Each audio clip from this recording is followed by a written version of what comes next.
Hawak lang ako doon ng tubig. At hawak lang po kami ng tubig guys. Nandito po kami sa...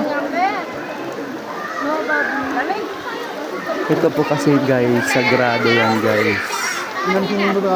Sagrado. Saan?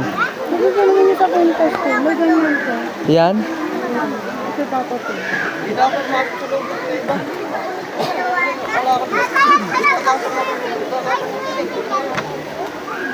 Bakit? Kung may ganyan ka, wala silang pakialam. Ayan guys, dito po kami sa pinaka maganda pong tubig guys, sa Biyernes Santo guys. Ito sa Dolores guys. Ang dami po. Ayan po yung tubig guys.